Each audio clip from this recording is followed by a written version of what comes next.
noches. Yo soy el doctor Gonzalo Pizarro. Esta reunión de Actecus le corresponde al Hospital Barros Luco Trudó. La reunión la organizamos entre Cristóbal Suazo, que es coloproctólogo que trabaja en el equipo inflamatoria, y quien les habla.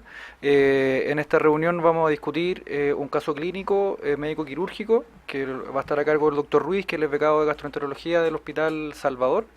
Luego va a haber una presentación respecto de una propuesta de ficha clínica electrónica para poder desarrollar para pacientes con enfermedad inflamatoria intestinal y, según como dé el tiempo, eventualmente un segundo caso clínico.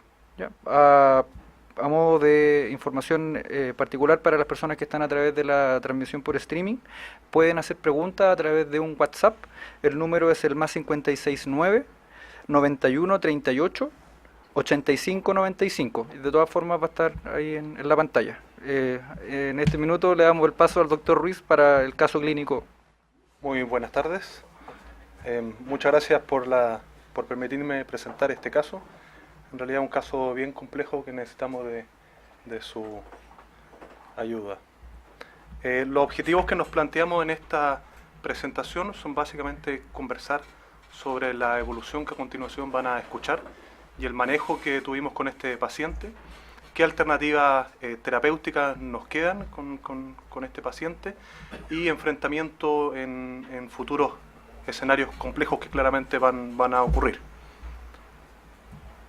La historia clínica es la siguiente, son básicamente historias desde el 2015 en adelante en nuestro hospital.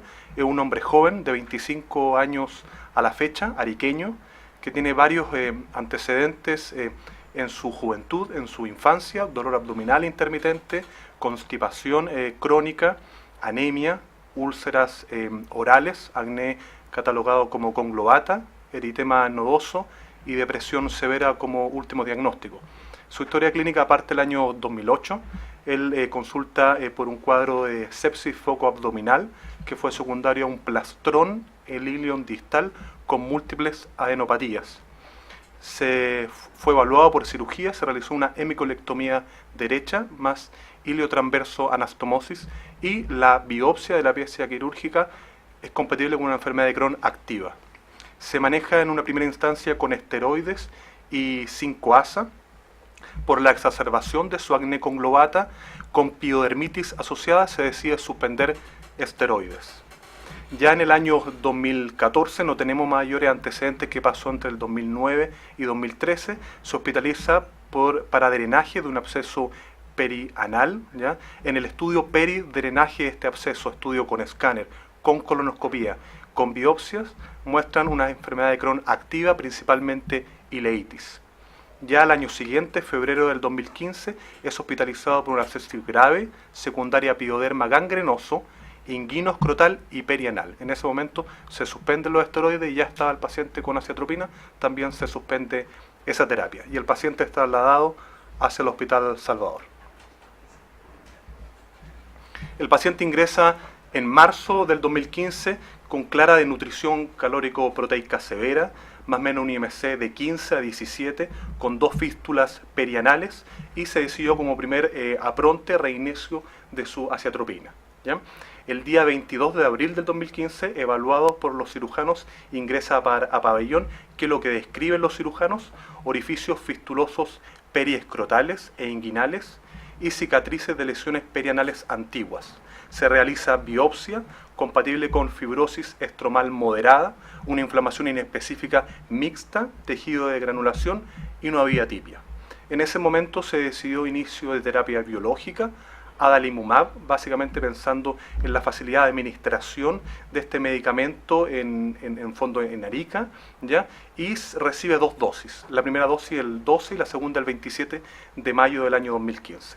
Posterior a estas 2 dosis, el paciente presenta sepsis de foco abdominal, ahora una masa inflamatoria estenótica de la anastomosis, que la describen que tiene apertura en su cara posterior, y se realiza anastomosis laterolateral. Esto ya en junio del 2015. La biopsia es compatible nuevamente con enfermedad de Crohn, una úlcera perforada descrita en el colon ascendente, no había neoplasia ni citomegalovirus. evoluciona con una fuga anastomótica, una colección secundaria a esa fuga, finalmente se hace un aseo quirúrgico, una fístula mucosa colónica e ileostomía terminal el día 9 de junio.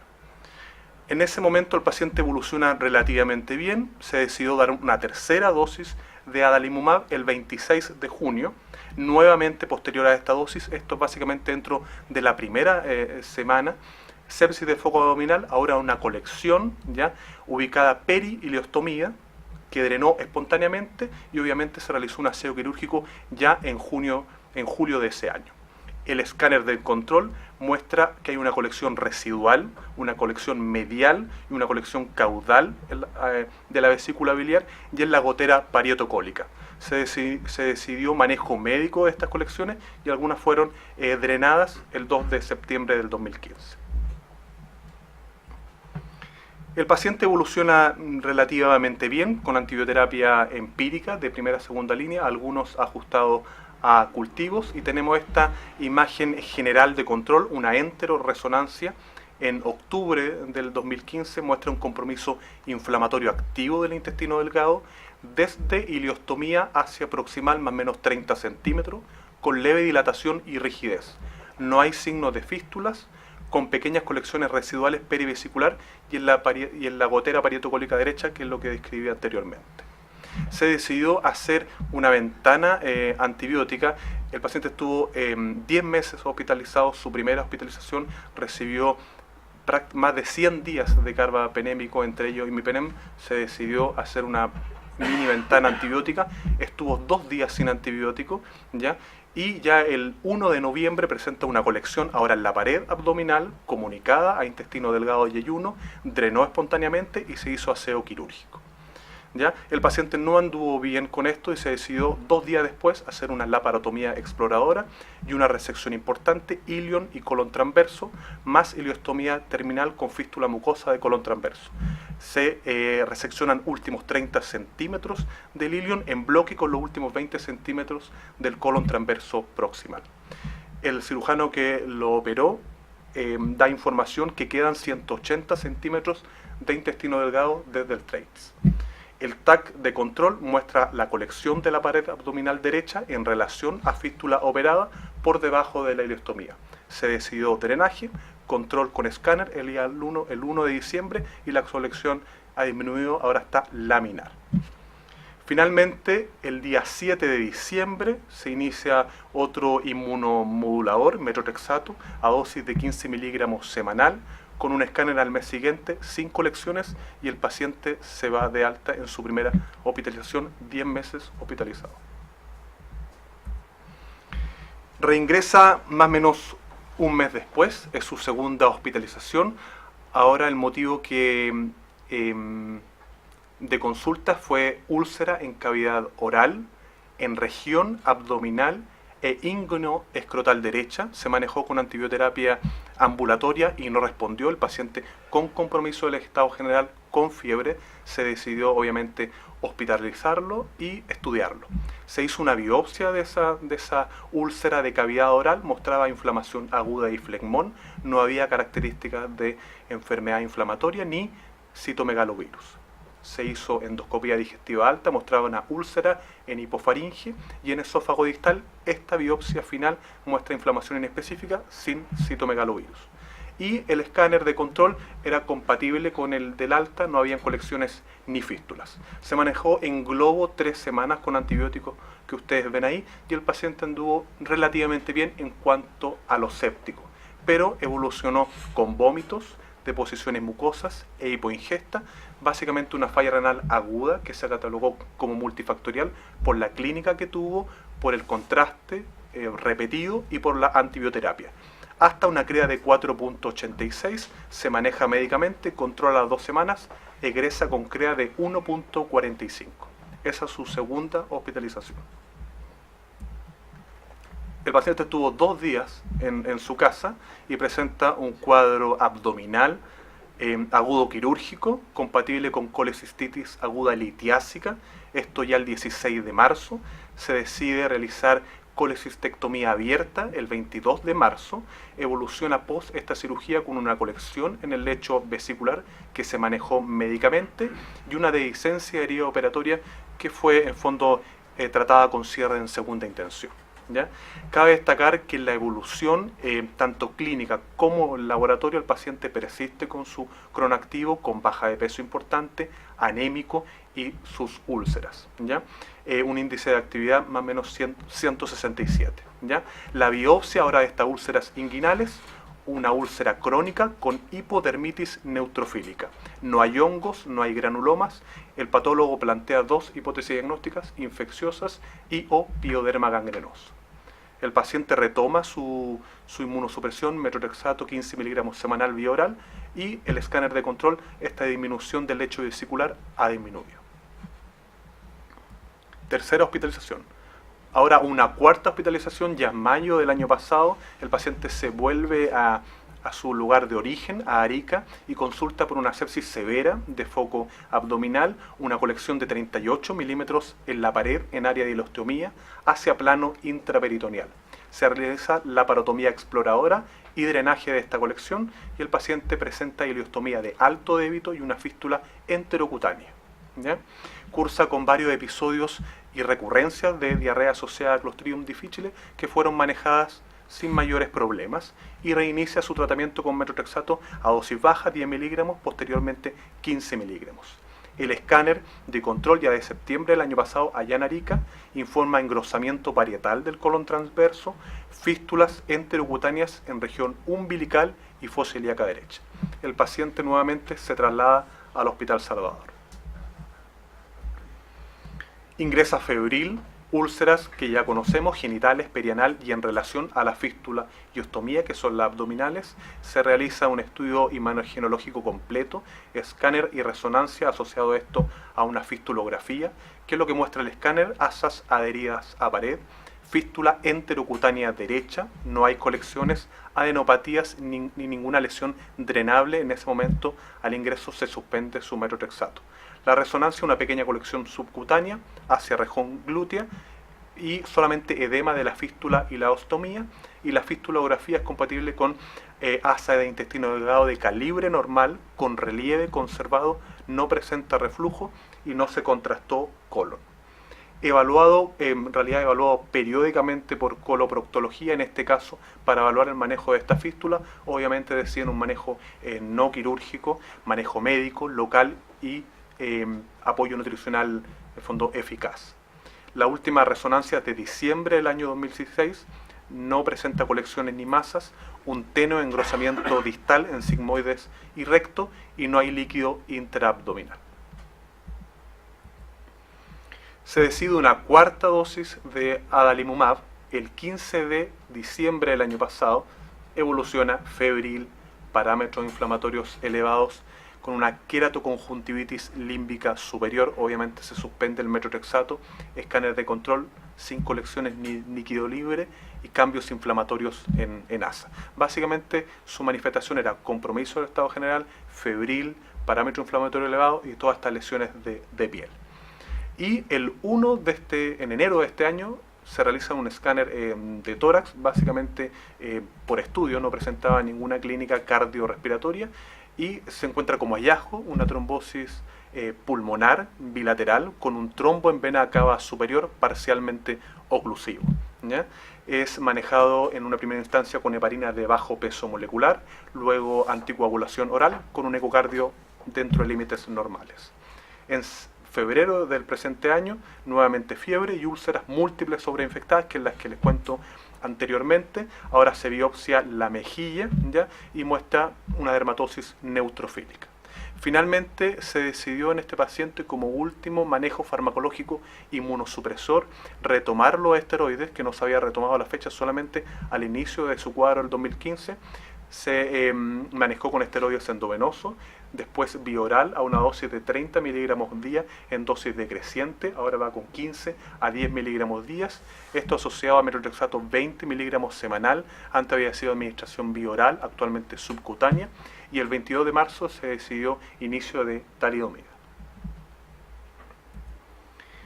Los últimos estudios endoscópicos son del 2016, ya en octubre, en la endoscopía digestiva alta, sin mayores hallazgos, pero la baja en enero del 2016 muestra una colitis inespecífica, exploración por ano y una ileitis con úlcera redondeada de 7 milímetros a 5 centímetros proximal de la anastomosis. La biopsia de esa úlcera muestra ileitis crónica, activa y ulcerada. No hay neoplasia maligna, citomegalovirus negativo. Las últimas imágenes que contamos es resonancia de marzo y escáner de abril. La resonancia sin mayores hallazgos muestra en el fondo su ostomía izquierda y fístula intercutánea derecha, no hay colecciones, masas, ¿ya? Y el escáner de abril muestra una obstrucción del intestino delgado remanente, sin poder visualizar categóricamente el punto de obstrucción según el radiólogo, y eventualmente podría estar en relación a la ostomía. El paciente en ese momento presentó dolor abdominal, presentó vómitos, se manejó médicamente, evolucionó bien y se dio de alta. ¿Ya? ¿Cómo describen esta obstrucción? Una importante dilatación de intestino delgado, abundantes pseudoheces y niveles hidroaéreos, ostomía a izquierda con una pequeña hernia paraostómica, ileostomía derecha y el colon izquierdo colapsado. Nefrolitiasis derecha de 4 milímetros. En resumen, tenemos un hombre joven, 25 años a la fecha, con una enfermedad de Crohn con las características y evolución que ustedes recién escucharon, que debutó el año 2008 con este plastrón ileocecal, múltiples y prolongadas hospitalizaciones, 4 hospitalizaciones, la primera de 10 meses, múltiples cirugías, múltiples y prolongados esquemas antibióticos de primera, segunda y tercera línea, de hecho con carbapenémicos más o menos 100 días, sino más, complicaciones infecciosas, básicamente colecciones intraabdominales y úlceras aparentemente infectadas, que siempre tenemos y tuvimos la duda si eso estaba asociado o no a reactivaciones de su enfermedad basal, o era todo infeccioso o era todo su enfermedad basal, o obviamente lo más probable algo mixto. Inmunosupresión evolutiva, se partió con esteroides, posteriormente se asoció a inmunomoduladores, inicialmente aciatropina, actualmente metrorexato, se cambió la vía de administración, en total 4 dosis de terapia biológica, siempre adalimumab y actualmente talidomida. En cuanto a los últimos estudios específicos, fue evaluado por inmunología, ¿ya? Solicitó una serie de exámenes que ustedes ven ahí, recuento de inmunoglobulina y sus subclases que estaban normales, linfocitos natural killer, linfocitos B CD19, linfocitos T CD3, CD4 y CD8, actividad hemolítica del complemento y test de dihidrorodamina. Lo que está en negro es lo que está abajo en el fondo, alterado, test de hidrorodamina compatible con alguna enfermedad granulomatosa crónica. El último laboratorio que tenemos es previo al alta. Actualmente el paciente está pendiente de su control en el policlínico. No se ha hecho exámenes, que es lo ideal en el control. Esto es lo que tenemos como último. Hematurito 27.9, hemoglobina 8.3 con BCM de 70, leucocitos 12.600 y plaquetas 601.000, PCR de 12, INR de 2, protrombina de 35 con su anticoagulante, función renal siempre conservada, perfil hepático adecuado y albúmina de 4.3. Este es el tratamiento farmacológico actual. El paciente, por su antecedente de depresión severa, cursó con un cuadro psicótico versus delirioso durante la última hospitalización. Actualmente está con sertralina, risperidona y clonazepam. Inmunosupresión con metrorexato 20 miligramos subcutáneos semanal, prednisona 15 miligramos día en dosis decreciente, actualmente está con 10, y talidomida 100 miligramos noche. Sus profilaxis, cotrimoxazol forte, ácido fólico, calcio y vitamina D, terapia anticoagulante oral, loperamida y tratamiento local para su patología dérmica. Se revisó este artículo, ya como ustedes solamente coloqué el abstract, una revisión sistemática y metaanálisis de talidomida en enfermedad inflamatoria intestinal, un grupo italiano publicado el año pasado. Ustedes pueden ver ahí que fondo según lo que dice el resumen, talidomida como inmunomodulador en el tratamiento experimental de una enfermedad inflamatoria refractaria. ¿Ya? Hicieron la búsqueda básicamente en el fondo, en marzo del año 2016, incluyeron todo tipo de estudios, incluso casos y controles, solamente excluyeron aquellos casos y controles con pocos casos. En total 722 artículos. ¿Y qué es lo que vieron? Que talidomida inducía respuesta clínica en el 69% de los pacientes, remisión clínica más o menos en el 50% de los pacientes, mantención de esa remisión en el 80% a 6 meses y en el 70% a 12 meses, reducía la dosis de esteroide a un 71%, tenía manejo efectivo en las fístulas, un manejo efectivo de endoscópica o de curación de mucosa, pero sí con una clara incidencia acumulativa de efectos adversos, principalmente neurológicos, más o menos un 70-80%. Y concluye en el fondo que puede ser línea de tratamiento para enfermedad inflamatoria intestinal refractaria a primera y segunda línea. Bueno, si bien yo creo que no es la idea, yo creo, repasar un poco lo que pasó para atrás, sino que ver cómo podemos ayudar al paciente, pero algunos hechos me gustaría que nos aclare, porque me da la sensación por la terapia que decidieron, es que ustedes decidieron de algún modo que era o refractario o que tuvo alguna complicación con los biológicos. ¿En qué se basaron para decir no insistir con los biológicos? O a lo mejor tú que lo viviste nos puedes contar de mejor forma cómo sucedió eso. Sí. Bueno, lo que yo viví básicamente fue la tercera y cuarta administración de biológico, que si bien en las dos primeras administraciones había tenido cuadros infecciosos asociados que se consideraron importantes, se decidió en su mejor momento administrar una tercera y cuarta dosis. ¿Ya? Después de estos 4 administraciones, 4 cuadros inflamatorios infecciosos, se decidió buscar otras alternativas.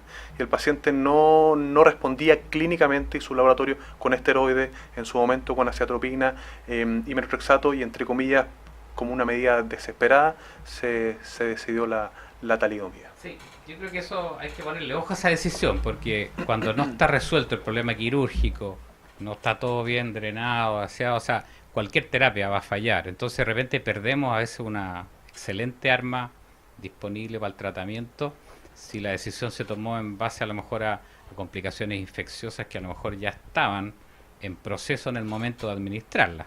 Y sabemos que no es buena idea administrar biológico, obviamente, si hay un absceso, una colección o algún proceso infeccioso en ciernes. Entonces yo no descartaría 100% en este paciente los biológicos si fue en ese contexto la decisión de no insistir más. Y lo otro que, claro, recibió 4 dosis de adalimumab, pero en tiempos totalmente disparados. Entonces, cuando se reinicia, habría que reiniciarla con dosis de inducción y no como una cuarta dosis. Bueno, pero eso ya es un tema más de detalle. Pero ese sería un poco mi mensaje. Yo creo que yo por lo menos no daría por perdido. O sea, si fallara a talidomida, que también, entre paréntesis, es un anti-TNF en su modo de acción, yo me atrevería en un contexto de escaneado, resonancia, sin colecciones, con enfermedad activa, realmente insistir en dosis mayores o probar con sí, infliximab. Ahora, estas 4 dosis que recibió siempre fueron dosis de inducción. ¿Ya? Este paciente ha sido muy conocido por coloproctología, y la decisión de coloproctología es evitar al máximo una nueva cirugía. De hecho, se describían en los protocolos operatorios muy difícil acceso, adherencia, prácticamente un abdomen sellado, laborioso. Entonces, como que esa alternativa se nos escapa un poco de la mano y tenemos que jugar con la inmunosupresión. Pero siempre las primeras dosis de los 4 biológicos, en diferentes tiempos, ¿verdad?, fueron dosis de inducción. Y dentro de la primera semana, 7 días, 10 días, presentaba un cuadro inflamatorio infeccioso clínicamente importante. Ahora, ¿Siempre de foco abdominal? ¿Fueron siempre de foco abdominal o fue alguna vez foco cutáneo? No, las dos cosas. Siempre la manifestación era fiebre, compromiso de estado general, dolor abdominal, aumentaba sus débitos, manifestaciones dermatológicas, y uno hacía imagenología, muchas veces no tenía colecciones y otras veces colecciones pequeñas. Fue variable, pero siempre estaban esos dos focos presentes, abdominal y o dérmico. Justo antes del caso nomás, ¿cómo se está nutriendo en este minuto? Y segundo, si las fístulas perianales están drenadas con algún cetón o no. No, que la fístula perianal drenada con algún cetón, que yo sepa, no. Y ahora nutrición, en fondo, está en su casa, alguna nutrición especial que yo tenga al tanto, me parece que no. Pero siempre en su hospitalización estuvo con nutrición parenteral. Ahí van algunos comentarios también míos, porque yo creo que en relación a lo que dice el doctor Lubacher, yo creo que el momento o la condición del paciente en el momento de iniciar biológicos, me parece que ahí hubo un problema de comunicación o de criterio, porque por lo que yo entendí por lo menos de la presentación, en el momento que se inició adalimumab, el paciente no estaba resuelto, que tenía colecciones, que tenía fístula, que tenía un proceso séptico no resuelto, y si tú ahí empiezas obviamente con biológico, eso va a explotar, y eso es lo que ocurrió. Y después el segundo error, a mi modo de ver, es que después de iniciado los biológicos, a la semana lo tenían que operar por una filtración de la anastomosis, por una fistulización, por una colección, qué sé yo, y en ese momento se hizo resección con anastomosis primaria, que eso es obviamente completamente prohibitivo en un paciente que está desnutrido, que está séptico, que está con biológico encima. En esa condición no se puede hacer una anastomosis primaria, y ocurrió lo que tiene que ocurrir. 3 días después filtró la anastomosis y de ahí tenían de nuevo que entrar y ahí por fin ostomizar al paciente. ¿Te fijas? Yo creo que hay varias cosas que se pisaron un poquito la cola y ahora quedamos de los dos lados un poquito atados de mano. El panorama quirúrgico en este paciente es negrísimo. Como tú dices, ese abdomen está seguramente completamente sellado, por lo tanto entrar ahí es casi imposible. Segundo, le queda casi nada de intestino, por lo tanto resecciones intestinales terminan en intestino corto y nutrición parenteral a largo plazo, que hoy en día aquí en Chile termina en la muerte del paciente dentro de meses o quizás un año. Mucho más allá no hay, ¿ya? Por lo tanto, ahí lamentablemente, además estamos frente a un caso de entrada sumamente complejo, un Crohn sumamente agresivo, y si uno escucha tu presentación, nosotros como equipo médico o comunidad médica estamos siempre 2 pasos detrás de la enfermedad y no logramos anteponerlo en algún momento para cortar, ¿ya? Y eso es, lamentablemente, es la historia natural de un Crohn agresivo. Así que realmente el panorama lo veo complejo, pero mi feeling al menos es que yo creo que el tema de los biológicos no está en su último. Quizás es el mismo adalimumab, que el paciente hace alguna reacción que no funciona, quizás uno podría ir por otro camino. Existen más biológicos que no son anti-TNF. Quizás ahora que el paciente está en un buen momento infecciosamente hablando, porque no tiene ninguna infección, ninguna colección, nada activo, sería el momento de reinducirlo con algún otro biológico, no sé. Pero yo estoy muy de acuerdo con el doctor Lubacher, que yo creo que el capítulo biológico no está cerrado para ese paciente. Perfecto. Sí, de todas maneras, al fondo lo ideal hubiese sido un paciente totalmente resuelto quirúrgicamente, que no tenga ninguna colección o ningún otro conflicto, pero en realidad no se ha logrado. Y entre comillas, en su mejor momento intentamos dar ese biológico y en realidad nos pillamos la eso. Doctor. Estoy de acuerdo con lo que se ha comentado. Ahora es una cosa es verlo en diapositiva, otra cosa es vivirlo. Yo creo que tal vez el plan sería eventualmente biológico. Sin embargo, yo creo que tal vez sería prudente tener una reevaluación desde el punto de vista inmunológico, a ver cuál es su condición basal, si es que ese estudio inmunológico fue en contexto de un cuadro infeccioso en evolución o no.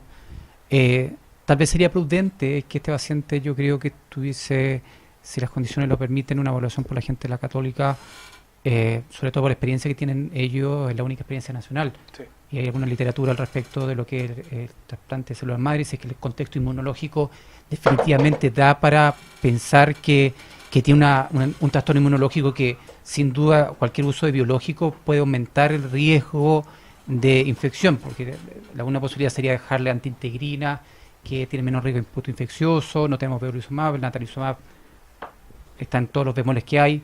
Entonces, yo creo que me abriría esa puerta, tal vez, como dice Udo, es ser proactivo y tratar de ir viendo otras evaluaciones, porque sin duda darle biológico, como comenta Jaime, de quemar la posibilidad de un anti-TNF, que es lo que tenemos más cerca, pero siempre va a estar hasta la disyuntiva de chuta, se la vamos a dar a la segunda dosis, no va a ser algún problema, digamos, ¿sí? Está la posibilidad también de darle una dosis, se ha pasado más tiempo,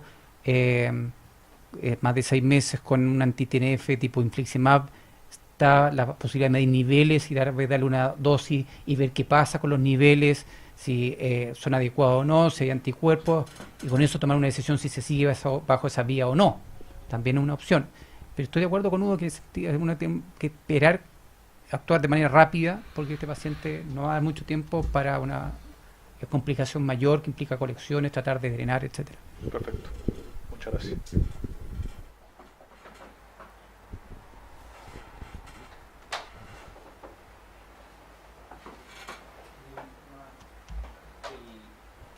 No lo comenté antes, pero igual se han usado dosis bajas, encuentro, del inmunosupresor asociado. En general, metrorexato usamos 25 miligramos y si está solo lo usamos siempre parenteral, y sobre todo en un paciente de este tipo con ostomía y todo. O sea, después se pasaron a subcutánea, pero así todo encuentro que para la magnitud del paciente es una dosis baja, y estuvo harto tiempo con 10 miligramos, ahora le subieron a 20, entonces yo creo que generalmente es 25, y cuando la paciente se estabiliza, está inactiva, ahí uno puede bajar a 15 miligramos, que sea de mantención, pero por ahí también se puede optimizar algo que está recibiendo ya, que es algo fácil y barato. Eso sí. Al Sí. principio estuvo con 25, pero en realidad Claro. después se fue, entre comillas, Claro. jugando 15 y Claro. 20. Con talidomida, Vamos. si bien no tenemos mucha experiencia, pero bueno, no está el Pato acá, que él tiene algunos pacientes usándolo, pero claro, el gran tema es que en general rápidamente aparecen los efectos colaterales, Sí. la neuropatía periférica, la intolerancia, que va a obligar a suspenderlo o cambiarlo. Entonces, por eso que hay que estar con un plan Perfecto. B y C a la mano, ¿eh? Sí, mira, básicamente de acuerdo con lo que se ha hablado, yo también le pondría atención a los focos cutáneos, que parece que lo abdominal pudiera estar mucho más controlado y resuelto en este minuto, lo cutáneo está más expuesto. Y lo otro importante es que de los efectos secundarios de la talidomida son los efectos tromboembólicos. Sí. Y este paciente tiene tiene- un tromboembolismo pulmonar ya, está Exacto. en tratamiento anticoagulante, pero no tiene filtro, entonces es una droga que les va a durar muy poco tiempo. Entonces, si es el momento de actuar, yo creo que es importante hacerlo ahora, digamos.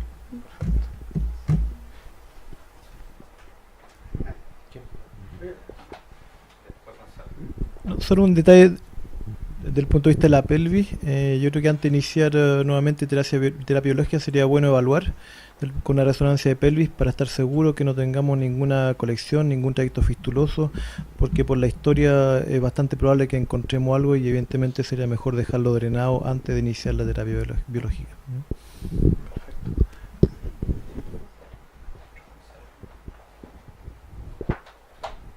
Un comentario respecto de la talidomida, que efectivamente están esas tasas de respuesta y remisión a 6 meses y un año, pero esas tasas de respuesta y remisión hay que verlas con cuidado, porque son los pacientes que se mantienen con talidomida, que en el fondo las tasas de retiro del fármaco en el corto plazo es súper alta. Entonces esas tasas de respuesta son del 30% de los pacientes que aproximadamente logra mantener la talidomida en un año. Más del 70% de los pacientes al año ya están sin talidomida. O sea, esas tasas de respuesta y remisión son bien mentirosas desde el punto de vista que muchas veces hay que sacar el fármaco y uno se queda sin la herramienta. Eso. Entonces, nos planteamos obviamente el tema de lo biológico, ver su condición de colecciones y patología dérmica. Aumentamos el metrorexato a 25. Vemos qué pasa con la talidomida, ¿cierto? Y él también está con esteroides. ¿Qué les parece? Él, cuando recién lo conocimos, en 2015, venía con esteroides, pero rápidamente se suspendió y nunca más se manejó con esteroides. Se decidió dar esta dosis endovenosa, se pasó oral con 30, después se bajó progresivamente a 15, actualmente debiese estar en 15-10, tenemos control con él el día jueves. No sé qué tanto ayudará, efectos adversos, ¿qué les parece?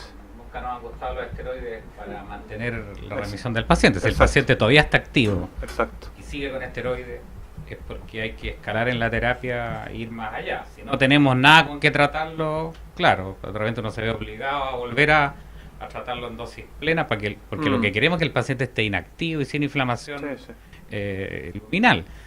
El objetivo. Entonces, si lo podemos lograr con algo que no sea corticoide, obviamente que lo preferimos, porque además para el tema colección y fístula no es muy bueno. Entonces, el tema que tienen que plantearse criterios claros de control del paciente, de control luminal, exámenes generales, o calprotectina, imágenes en este caso, pero hay que ponerse objetivo. Así no es como un poco no querer ver lo que va a pasar en un mes más nomás y va a tener pacientes reingresados por urgencia aquí o en Arica. Entonces, yo eso, o sea, por eso que yo creo que hay que tener un plan B a la mano, porque en cualquier momento va a fallar. Sí, eso mismo. Yo creo que todo indica que si bien en este momento probablemente ustedes como equipo también sienten un cierto respiro en el paciente, pero el próximo golpe se viene. Sí, de todas Ya maneras. con esa evolución y con cómo vamos, es inminente que algo va a pasar luego, y yo creo que uno tiene que anteponerse, tratar, ahora que nos dio un cierto respiro la enfermedad, anteponerse a lo que viene y no respirar, esperar y a ver qué pasa, y de ahí nuevamente reaccionar y quedarse otra vez dos pasos detrás de la evolución de la enfermedad, porque no tiene mucho margen. El paciente tiene una ventana ahora y el próximo golpe puede que termine después en un enlace fatal, y eso es lo que hay que tratar de evitar de alguna forma. Los corticoides probablemente tendrán que salir de alguna forma, y si más encima tenemos quizás un problema con la talidomida que tampoco va a durar para siempre, entonces tenemos que tener un plan B y C en el bolsillo de alguna forma para tratar de enfrentar lo que se viene. O sea, respecto a los últimos exámenes que mostraste, yo creo que hay evidencia que el paciente está activo.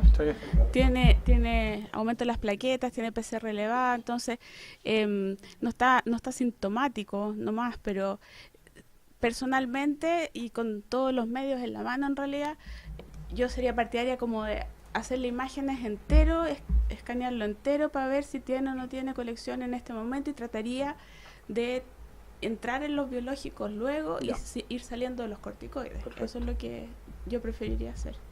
Ok. Oye, yo quiero preguntar un poco, ¿quién es este enfermo? ¿Es soltero, casado, tiene hijos? ¿Con quién vive? ¿Vive en Arica, vive en Santiago? ¿En qué trabaja? Yo sé que es soltero, no tiene hijos, vive con su mamá está siempre al lado, y tiene otros familiares que lo acogen acá en Santiago. La idea de nosotros siempre fue algo estable acá en el fondo, pero aparentemente no es tal y tiene que viajar al norte. Claro, porque eso, a uno se le pierde eso, es súper importante para él. Sí. Te fijas, y su casa está allá, entonces dentro de la planificación y de su plan de la parte técnica tenemos que fijarnos un poco en su parte humana y ver cómo vamos a planificar esa parte, porque es un caso súper complicado técnicamente, pero también desde el punto de vista social del enfermo. De todas maneras, doctor, de hecho el fundamento de partir inicialmente primera dosis adalimumab versus otro fue la parte entre comillas administrativa o técnica de administración, manejo del paciente. Ese fue el fundamento que estaba en la fecha. Pero claro, de todas maneras, o sea, tiene 2 traslados, manejos complicados, el paciente ha tenido mala suerte también, 2 días en la casa, o menos de un mes en la casa, es bien lábil y no es fácil el manejo como ustedes ven. Pero en ese mismo contexto, yo creo que es bien importante que un paciente de esta complejidad se maneje y se controle en un centro que tenga experiencia. Entonces, si bien, claro, es súper importante lo que dice Sergio, se volverá a Arica y todo, pero sus controles yo creo que tienen que seguir siendo en algún centro más especializado. Perfecto. Muchas gracias. Bueno, la segunda presentación tiene relación con la propuesta de implementar idealmente una ficha clínica electrónica que también tenga la doble finalidad de generar una base de datos de pacientes con enfermedad inflamatoria intestinal para todos nuestros pacientes y que podamos utilizar eventualmente todos los médicos que estamos tratando pacientes con enfermedad inflamatoria intestinal. Bueno, el objetivo de crear esto, en el fondo, que me propuse cuando empecé a trabajar en esta ficha electrónica, eran varios. Lo primero era estandarizar la forma en que entramos los datos de los pacientes que tienen enfermedad inflamatoria intestinal, utilizar términos que sean únicos, por decirlo de alguna forma, en cuanto a la forma como nosotros abreviamos las palabras, cómo ocupamos los términos indistintamente, cada persona para cada paciente en el fondo, y que esto tuviera una estandarización y esto también nos permitiera al momento de analizar la estadística en el fondo hacer algo que sea mucho más fácil de llevar a cabo. Otra cosa es almacenar estos datos en forma sistematizada, en el fondo que no tengamos que ingresar los datos más de una vez, sino que cada vez que uno ingresa un dato, ese dato se almacene inmediatamente en una base de datos y que esto sea automático. Y esquematizar los datos quiere decir en el fondo que los podamos ingresar en distintas instancias de esta ficha electrónica, una cápite para los antecedentes clínicos, otro para los tratamientos, otro para los estudios endoscópicos, imaginológicos, etcétera. Y que cada vez que ingresemos un dato que determine una conducta, esto nos genera una alarma. Por ejemplo, si el paciente tiene un virus de hepatitis B positivo, el antígeno superficie, ese paciente se genera una alarma que nos diga, por ejemplo, no puede recibir biológico. La idea de esto también, cuando lo diseñé en mi mente, era para poder trabajar en el hospital, que me permitiera hacer el proceso de atención de los pacientes más fluido en un sistema que es bastante engorroso como es el sistema público, en el cual hay una ficha física de papel, en el cual muchas veces la endoscopía está al principio, la biopsia está detrás, el informe de la endoscopía está en otra parte o a veces no está, etcétera, etcétera, lo cual probablemente la primera vez que nos enfrentamos al paciente con la ficha electrónica nos consume mucho tiempo, pero ya la segunda, tercera y cuarta vez va a ser mucho más fluido. Y por otro lado, automatizar los procesos en el sentido de que cada vez que uno se mete a la ficha, genera un documento que se puede imprimir y meter en la ficha de papel cuando sea necesario. Y por otro lado, también generar órdenes de exámenes, órdenes de vacunas, etcétera, etcétera. Y por otro lado, es importante que esto nos permita seguridad desde el punto de vista de la información de los pacientes que estamos ingresando en esta ficha electrónica, que no se vaya a perder, que no vaya a ser filtrada, no sé, que pueda ser intervenida, etcétera. Esos eran como los objetivos de esto. La ficha electrónica que yo diseñé, no sé cómo decirlo, programé, está en la versión beta y le puse 4.0 porque la he arreglado como 500 veces. Es un archivo Excel que la interfaz o la interfaz es como nosotros vemos el programa en el fondo. No es tan bonita, es lo que se ve acá. Como les dije, voy en una versión bien avanzada. Es un Excel que tiene varias características. La primera es que uno no puede escribir en ninguna parte que el Excel no lo permita. Es decir, solo en estas casillas que están remarcadas donde uno puede escribir. Uno no puede cambiar acá nombre, no puede cambiar ninguna cosa que no esté habilitada. La planilla está muy protegida. Hay varias cosas que la planilla hace en forma automática. Por ejemplo, acá en edad uno no puede escribir la edad del paciente, sino que uno escribe la fecha de nacimiento y aparece la edad y se va renovando cada vez que uno abre la ficha. Y por otro lado, como les dije, esto de sistematizar la entrada de los datos, muchas de las cosas que nosotros entramos en esta ficha no son de escribir algo, sino que de seleccionar alternativa en eso, como por ejemplo, acá está el tema del sistema de salud del paciente, la previsión. Uno no puede escribir FONASA o FON o lo que sea, sino que hay que elegir FONASA A, B o C, CISA, PREPRICE, particular, otro o lo que fuera. Perdón. Luego, en esta parte que está, esta ficha está dividida en hojas. Los libros de Excel funcionan como hojas. La primera hoja es la de los antecedentes generales. Acá está detrás la fecha del diagnóstico, que inmediatamente nos va a decir los años de evolución y se va a generar una alarma si es que son más de 8 años, cosa que nos va a indicar que tenemos que hacer un seguimiento de screening o tamizaje de cáncer colorectal en pacientes con enfermedad inflamatoria intestinal. Una pequeña descripción de los síntomas iniciales, si hubo una anemia, que también nos va a dar cierta índice respecto de eventualmente una otra etiología de colonocolitis ulcerosa, la colonoscopia índice, que cuando la anotamos acá, inmediatamente se va anotar el estudio endoscópico en la hoja más adelante y también en la base de datos, la patología o el informe anatomopatológico inicial, si el paciente fuma o no fuma, cuántos años fuma, cuántos cigarros al día, calcula inmediatamente el índice de paquete de años y si el paciente ha recibido consejería o no para dejar de fumar. Por supuesto, si uno le pone que no, se pone rojo. Antecedentes familiares de enfermedad inflamatoria intestinal y de cáncer colorectal, cuántos familiares son, cuál es la edad del familiar y si aquí aparece que el paciente, por ejemplo, el familiar tuvo cáncer de colon a los 30 años, también da una alarma. Manifestaciones intestinales, aquí aparece una lista bien grande de tipos de manifestaciones intestinales, cosa que no cada uno ponga artritis, otro poliartritis, otro artrosis o qué sé yo. La idea es que se elija una manifestación intestinal en particular para poder después tabularlo adecuadamente. Y luego viene la parte del Montreal, que acá se van desplegando las cosas. Aquí yo les puse un ejemplo de cómo se ve una ficha ya ingresada. En este caso era una paciente que tenía una colitis ulcerosa, una enfermedad de Crohn, en el cual uno va poniendo todas las características del Montreal, la localización, si tiene o no compromiso alto, el fenotipo, si tiene compromiso perianal, el grupo etario, etcétera. Se agregan también otras patologías, los tratamientos concomitantes, si el paciente ha tenido otras cirugías que no tengan relación con la enfermedad inflamatoria intestinal, si tiene o no tiene alergia, y si ha tenido hospitalizaciones por enfermedad inflamatoria intestinal o cirugías por enfermedad inflamatoria intestinal, cuántas han sido, cuáles han sido las características de estas. Eso es la página inicial de los antecedentes. La otra hojita tiene relación con los estudios endoscópicos.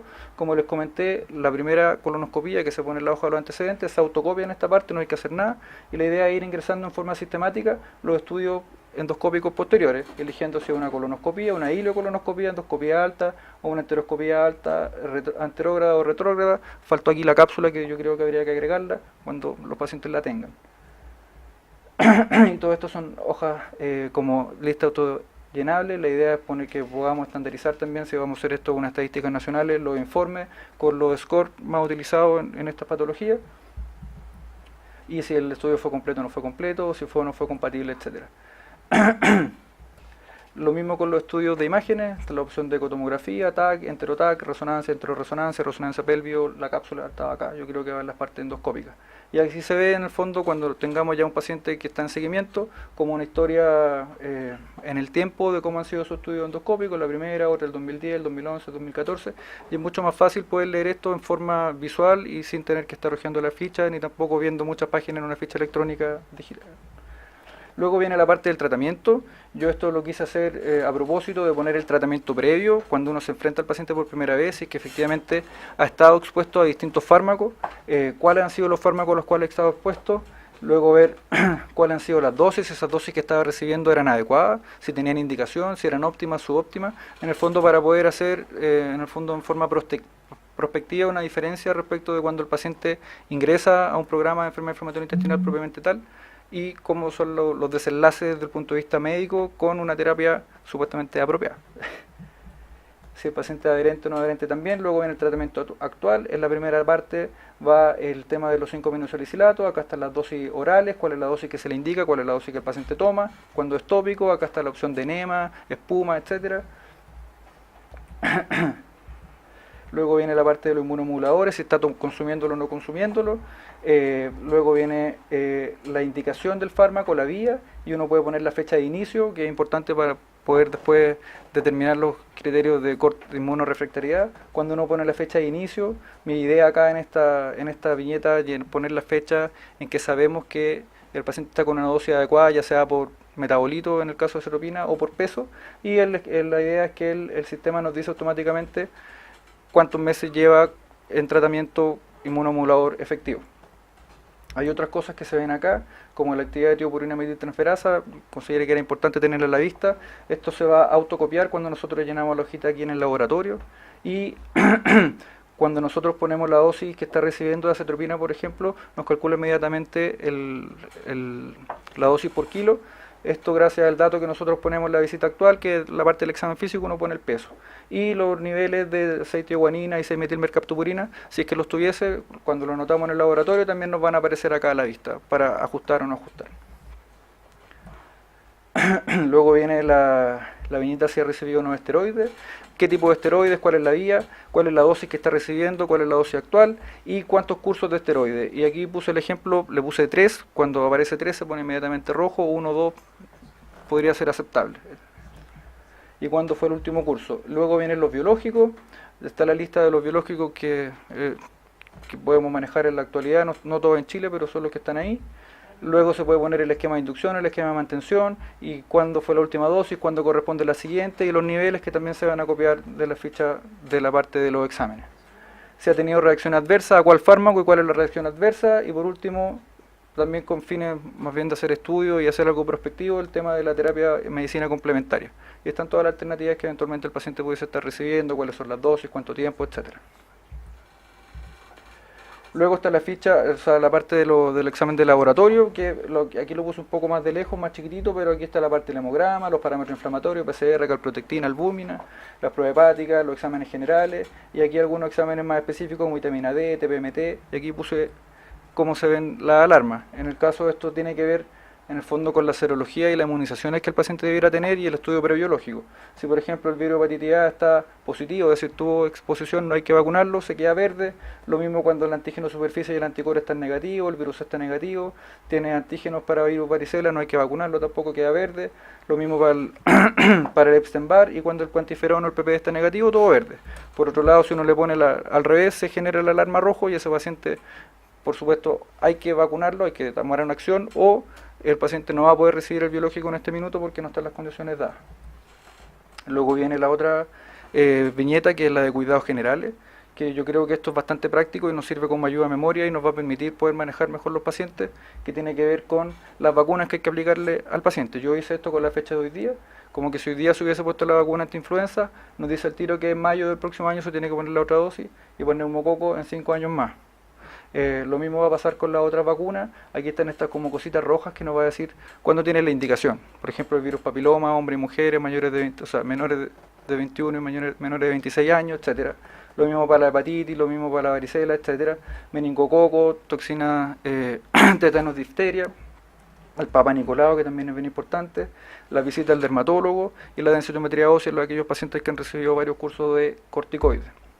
Luego viene que es probablemente lo más importante, lo otro siempre lo vamos a llenar solo una vez, y esto es en el fondo la visita actual, porque el paciente viene a vernos. Todo parte con la fecha y cuál es el motivo de esta visita. Si es un control, simplemente se va a quedar verde. Si es una crisis, se va a poner rojo, y aquí hay que llenarlo rojo y nos va a decir por una infección, por falta de adherencia, etcétera, etcétera, y uno va a ir llenando acá los distintos cuadritos, depende de los colores que se vayan activando.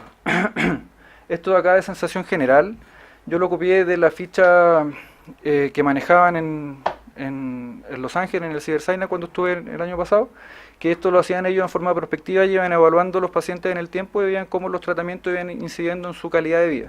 Esto de sensación general es súper subjetivo, de lo que nos dice el paciente, va de 0 a 10, que 10 es sentirse fatal y 0 es estar muy bien. Y lo otro es que el paciente de forma autocrítica diga si es que efectivamente tiene su enfermedad bajo control o no. Siempre autollenable. Luego viene si hay limitaciones en la vida diaria, cuánto es el número de posiciones que tiene el paciente, si uno anota las del día y las de la noche, finalmente da la suma total del día, y cómo están las deposiciones, si la consistencia es formada se queda verde, pero si ponemos que son pastosas, tiene sangre, tiene pujo, tiene urgencia, tiene dolor, se queda todo rojo. Luego vienen hábitos, si está fumando, si apareció un familiar nuevo, si tiene alguna alteración psicosocial actual, si está consumiendo alguna dieta en particular, etcétera. Luego se anota el diagnóstico actual. Aquí es como cosas que nosotros tenemos que preguntar siempre, y si está todo ok, uno no altera nada. Cada vez que uno altera algo acá se va a quedar de un color distinto. Por ejemplo, si tiene dolor abdominal o estaba con fiebre, apareció una lesión cutánea nueva, eso se va a activar. Luego viene un cuadro que es prácticamente el único de texto libre, donde uno puede anotar en qué va el paciente, etcétera. Luego el examen físico, es súper importante aquí anotar el peso, porque eso nos va a permitir calcular las dosis de acetropina y otras cosas que tienen que ver con el peso. Y lo mismo con el examen físico, que está el abdomen, la extremidad inferior, el examen anal, que si uno no escribe, si no encuentra alguna alteración, no hay que modificarlo, eso se queda verde ahí inalterado. Y luego están los índices de actividad, y para eso están los calculadores de Mayo y de Harvey-Bradshaw. Aquí está el Mayo, en el fondo uno va llenando acá con la flechita el número y suma, y después lo copia en el otro lado. Eso es para colitis ulcerosa, y esto es para enfermedad de Crohn, que es el Harvey-Bradshaw. Y después se vuelve a copiar en el otro lado y queda acá el índice que el paciente tiene. Y también se van poniendo alarmas, se queda verde, naranjo o rojo, dependiendo de la actividad que tenga ese paciente. Y luego viene el plan, que la idea es llenarlo, en este caso era una paciente que subía a la plataforma, ver cuál es la condición actual y cuál va a ser su destino, si se va a la casa, etcétera. ¿Cuáles son los resultados de esto? Dos cosas. Uno, que yo voy a generar una ficha que se va a ir a la ficha electrónica, que no la veo acá, dame un segundo,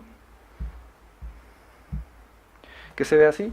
Esto se genera de forma automática y entonces esto después cualquier médico que vea al paciente en el hospital va a poder tener claridad de cuál es la anamnesis, cuál es el plan, etcétera, los medicamentos, los tratamientos, etcétera, y esto se genera sin hacer nada nuevo. En el fondo, al ingresar los datos, esto finalmente sale.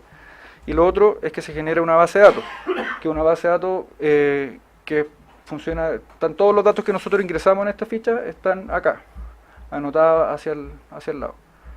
Y la gracia es que este es el paciente que aquí yo le puse 0, después aquí van a estar todos los pacientes hacia abajo y uno lo va a poder analizar en forma común, analizar una base de datos. Y están todas, digamos, todas las cosas que ingresamos se van autocopiando en esta base de datos hacia el costado.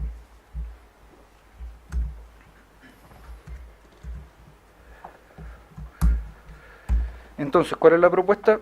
Que ustedes me den todo su feedback y haya que las cosas que hay que agregar o quitar o corregir.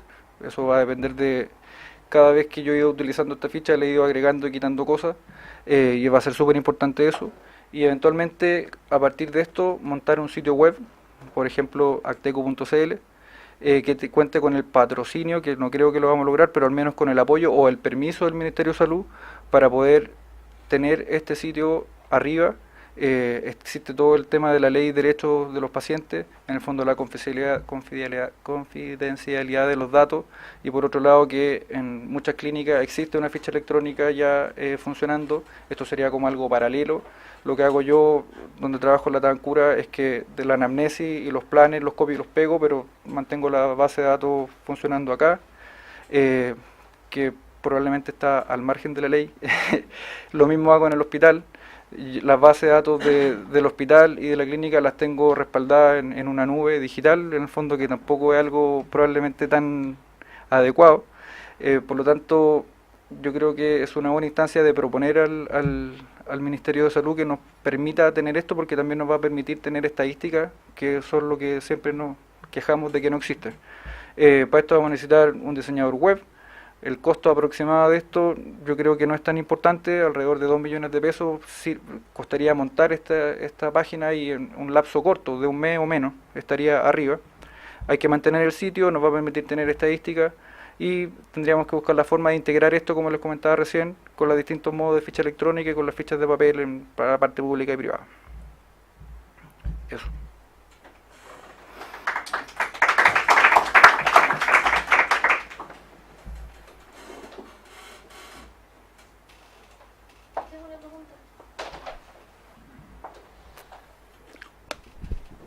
No sé, bueno, en otras partes también existe esta base de datos para investigación, el REDCap. No sé si lo ubican, yo sé que las cuentas también lo están ocupando.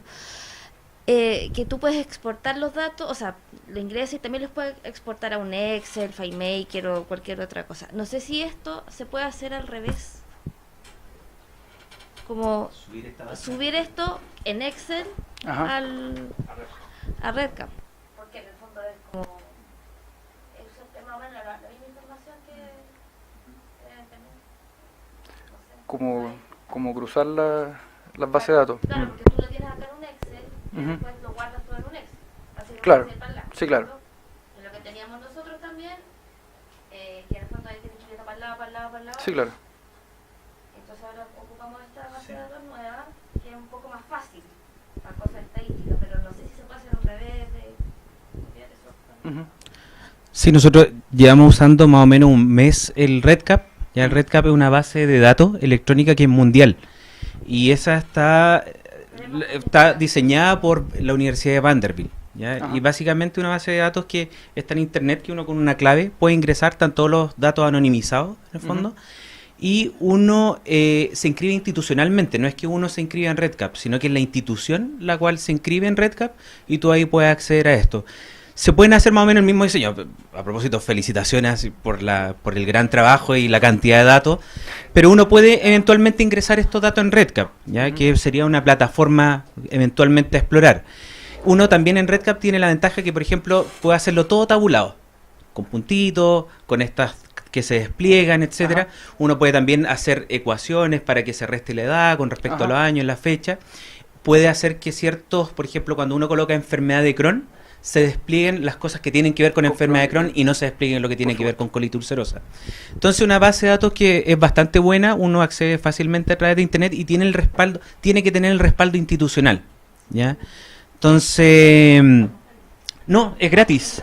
Es gratis el RedCap, es gratis, solamente tiene que inscribirse la institución, ¿ya? Uno tiene que hacer la base de datos y de hecho nosotros hicimos una como con 280 ítems varios y se puede, pero obviamente ahí hay muchos ítems más que se pueden agregar, pero una alternativa a explorar, ¿ya? Esta base de datos se supone que tiene un sistema de seguridad para los datos solamente las personas que ingresan pueden acceder a los datos personales, pero el resto todo uno lo puede anonimizar, en el fondo que no salga ni el nombre, ni el root, ni ninguno de esos datos. Entonces, no lo hemos explorado tanto, pero se supone que se puede hacer seguimiento prospectivo. En el fondo, tú puedes, como lo hiciste tú, ingresar todos los datos personales, los de los tratamientos previos, y de ahí seguir con ciertos datos que se pueden ir repitiendo. Claro. Como para tener una alternativa, pero increíble la base de datos. Te pasaste. Gracias. Bueno, felicitar a Gonzalo por el trabajo. Excelente. Y con respecto a lo que estamos conversando del RedCap y todo eso, yo creo que el tema fundamental acá es el cruce de la información confidencial, porque muchos pacientes nuestros se ven en varios centros, o sea, probablemente tenemos algunos pacientes repetidos en los distintos centros, entonces hacer una base común de todos nosotros va a tener que ir con root, definitivamente, porque si no va a tener los pacientes duplicados. Y esa yo creo que es la parte más sensible. Con respecto al ministerio, la parte de los derechos de los pacientes, yo creo que lograr hacer eso en todos nosotros va a pasar por esa parte. Yo creo que esa va a ser como la parte más crítica, porque va a ser, claro, cada uno de nosotros podemos trabajar en RedCap, pero a lo mejor estamos viendo los mismos pacientes. Va a servir igual, obviamente, para investigar, pero la gracia es poder tener estadísticas reales, entonces que no se nos repitan los pacientes. Entonces, eso yo creo que va a ser lo más sensible. Una de las cosas que hemos conversado respecto de eso, porque, entre paréntesis, esta ficha la están usando en el J, en Puerto Montt, la doctora Slimming también la está usando, o la está empezando a usar en el fondo.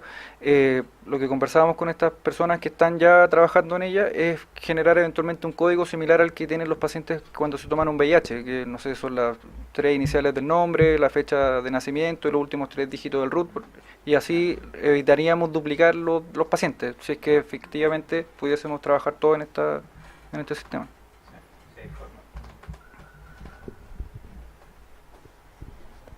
Nosotros, de hecho, actualmente, si lo ingresamos los datos a RedCap, le pedimos el consentimiento informado a los pacientes. Sí, claro. Precisamente porque lo único que respalda es la ficha electrónica institucional. Entonces, todo paciente que ingresamos a RedCap lo ingresamos con consentimiento informado. Así que es un dato importante.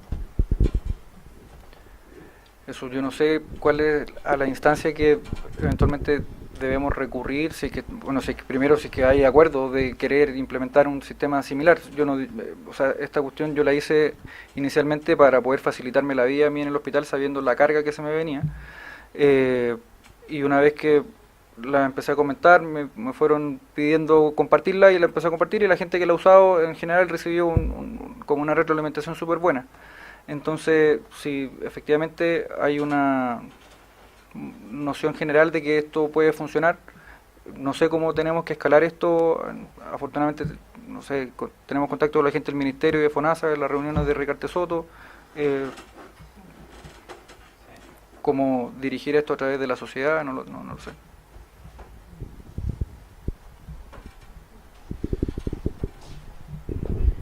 Claro, yo creo que el primer paso es definir si estamos todos de acuerdo en ocupar este sistema, que por lo demás me sumo a las felicitaciones, Gonzalo, por el trabajo excelente que hiciste. Y cómo se llama, y si hay consenso respecto a esto, yo creo que el paso siguiente es hablarlo a nivel del Ministerio de Salud para ver en qué instancia se puede como aprobar para que esto esté autorizado de tal forma de que todos podamos subir la información ahí y codificada tal cual se puede hacer, y ahí ir avanzando, digamos, en este proyecto. Y yo creo que sobre todo es súper importante desde el punto de vista de datos epidemiológicos y todo lo que podemos sacar después respecto a investigación y caracterización de nuestros pacientes. Así que súper bueno.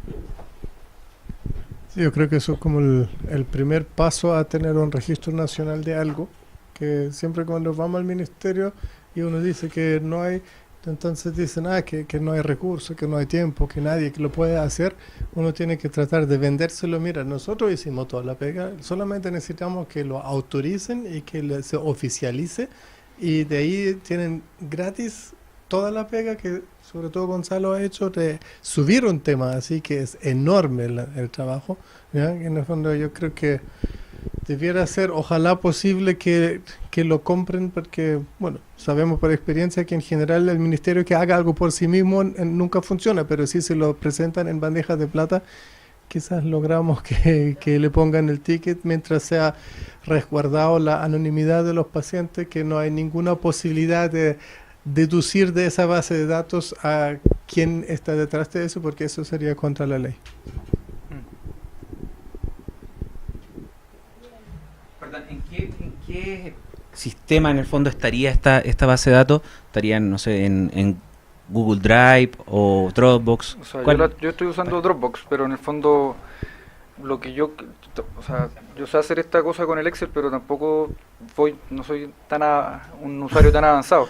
Y lo que yo creo que se puede hacer con esto es montarla como un sitio web que sea como un formulario estándar, y que eso automáticamente genere la base de datos, y que cada uno tenga su username, un password asociado a una institución, y que podamos ingresar los pacientes como yo lo ingreso acá, pero en un sistema que sea mucho más. Esta cuestión del Excel igual no es tan amigable, la interfaz es re fea, así traté de ponerle color y todo el tema, pero la idea es que sea una página mucho más amigable que lo que ya que esto acá. Sí, teniendo una propia página sería bueno.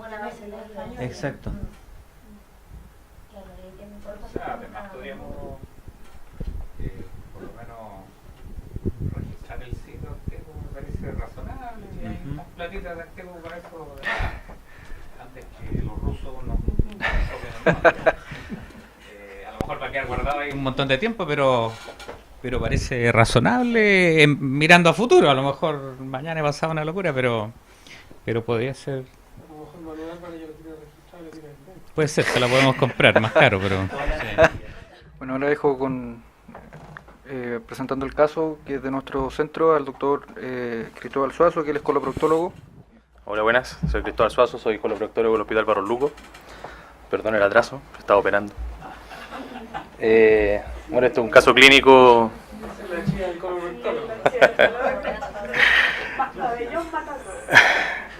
Esto es un caso clínico que representa más o menos las cosas que tenemos en el hospital hasta el momento. Recién hace poco llegó Gonzalo y yo alcancé a estar desde el 2014, estoy yo en el hospital. Y antes de eso no había nadie que se preocupara de los pacientes con enfermedad inflamatoria. Cuando yo estaba ya algo quirúrgico veíamos, pero no tenía ningún apoyo de gastroenterología porque el equipo estaba desarmado en el hospital. Y estos son los pacientes que tenemos, que están llegando ahora, que estamos viendo porque vienen rezagados en el fondo. Este es un paciente de sexo masculino, operario maquinaria pesada, tiene 60 años, 56 años en el momento del ingreso al hospital. Eso fue el año 2013, llegó al servicio de urgencia. En febrero del 2013 llegó al servicio de urgencia por un cuadro de 2 semanas de evolución con dolor abdominal cólico infraumbilical, con diarrea líquida, rectorragia que especifican muy bien en el ingreso después de intermedio, que es defecatoria, y fiebre. Al ingreso lo evaluaron en la urgencia, tenía un compromiso perianal inflamatorio muy importante, alguien por ahí describe una fístula, venía con una PCR 318, una leucocitosis súper importante, asumieron que era un Fournier y lo metieron a pabellón. Lo operaron como una gangrena de Fournier, le hicieron un aseo, una esfinterotomía por ese tema de la fístula que había, que se asumió que era el foco inicial de un absceso que se fistulizó y que después se transformó en un Fournier. Y después de la cirugía, bueno, se fue al intermedio, empezó a mejorar relativamente, pero dentro de las 72 horas más o menos después de operado, empezó con una diarrea muy importante que no está claro si venía de antes o no. Se le presentó el equipo de coloproctología en ese momento y lo programaron para hacerle una colostomía de descarga, en el fondo solamente para el manejo de la herida perineal. Cuando hicieron eso, la colostomía en ese momento no se hacía en laparoscópica, sino que con incisión, con una laparotomía, abriendo la guata, abrieron y no se encontraron con un colon sano, sino que se encontraron que había un colon inflamado y perforado. Por las características, por la frecuencia de las cosas que hacían en el hospital, asumieron en ese momento que era una enfermedad articular complicada, perforada, y lo trataron como tal. Por las malas condiciones le hicieron un Harman. O sea, quedó con una colostomía terminal, le cerraron el muñón distal a nivel del recto, y con eso se consideró que quedó resuelto, porque con eso se iba a poder manejar mejor la herida perineal, y se consideraron como dos diagnósticos distintos. La biopsia de esa pieza informa un colon sigmoides con meso, que mide 15 centímetros fijado, con una serosa cubierta por un abundante exudado fibrino purulento en toda su extensión. Llama la atención porque esta biopsia, bueno, la vimos después cuando ya el paciente reingresó el 2016, llama la atención que no describe ningún divertículo. Y se pidió en ese momento, ya en 2016, pedimos una revisión de la biopsia, ya teniendo todos los antecedentes, pero la verdad es que no cambió el diagnóstico tampoco, el patólogo dijo que era lo que había y punto, ¿no? Después de haberse hecho el Harman, se reoperó de nuevo 5 días después porque tenía una peritonitis fecaloidea, y fue porque la colostomía se había retraído, como estaba con diarrea, se retrajo un poco y todo ese contenido diarreico cayó a la cavidad abdominal, hizo una peritonitis fecaloidea, así que se hizo una recolostomía, o sea, se volvió a sacar mejor, y bueno, un aseo, y se resecó un pedacito colon que fue lo que se cortó para poder sacar el colon de nuevo. Y la biopsia de esa pieza describe una colitis aguda y crónica intensa. Tampoco no hay ninguna descripción más de esa pieza. Después de 2 meses de hospitalización, el paciente se fue de alta, sin ningún diagnóstico claro. Se asumió que era una diverticulitis asociada a un Fournier, cosa que es rarísima, nunca nadie lo ha visto, pero bueno. Y siguió sus controles paralelos en Policlínico de Medicina Interna, porque había estado mucho tiempo en la UTI, después en Medicina, en Policlínico de Coloproctología. Y dentro de estos controles ambulatorios presentó un absceso pericolostómico, o sea, bien cercano a la colostomía. Se asumió que era un absceso, como la verdad es que no es tampoco frecuente que ocurra. Las heridas perineales evolucionaron satisfactoriamente, fueron cicatrizando de a poco. Y el absceso se trató como tal, le dan antibióticos, se dieron una vez, el absceso volvía y tuvo una evolución bien tórpida que fue desde noviembre del 2013 a febrero del 2014. Y ya todavía sin ningún otro diagnóstico. Y en ese momento se planteó, para solucionar el tema del absceso, hacer primero un enema varitado y pensando en reconstituir el tránsito, como si hubiese sido una enfermedad articular complicada. Le hicieron el enema mostró una fístula colocutánea que estaba muy cerca del borde de la colostomía. Y en junio del 2014 se hospitalizó ya con la idea de hacer esa reconstitución de tránsito. Ahí yo conocí al paciente, ya estando hospitalizado, ya como 4 días hospitalizado, estaba esperando pabellón. Y el paciente estaba súper demasiado, ya en esos últimos 6, 8 meses, no me acuerdo, había bajado 20 kilos de peso. Estaba con esa fístula colocutánea. Por detrás tenía, no era solamente, no era la cicatriz normal de un Fournier, sino que aparte tenía lesiones inflamatorias. Claramente estaba en el contexto de un Crohn. Entonces, ahí cambiamos el diagnóstico, se empezó en ese momento el estudio. Dentro de los estudios que se hicieron, se le pidió un TAC, que esto había sido más o menos en el mismo periodo, como ya pensando en la reconstitución. No hice nada especial, los cambios postquirúrgicos, describe la fístula colocutánea. ¿Qué cosa? Qué madre, un monstruo. Describe eso es la descripción de la fístula, ¿sí? Describe la fístula colocutánea, y en el resto del colon se describe ya un colon ¿cómo se llama? Con pérdida del platón austral, con ingurgitación de los vasos, y obviamente no se observaban divertículos tampoco, igual que en la pieza que se había sacado.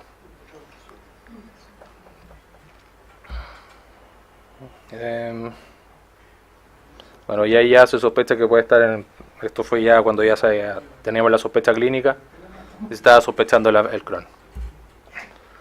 Se pidió una resonancia de abdomen, que la verdad es que no muestra más o menos lo mismo, con engrosamiento mural difuso concéntrico del colon transverso, de parte del derecho al izquierdo. Y esta es la colona, ¿no? Y acá ya en esta época, por todo este motivo, se le pidió una colonoscopía que mostraba signos sugerentes de una enfermedad inflamatoria intestinal, orientado en ese momento a colitis ulcerosa. Eso no sé por qué. Así la enfermedad.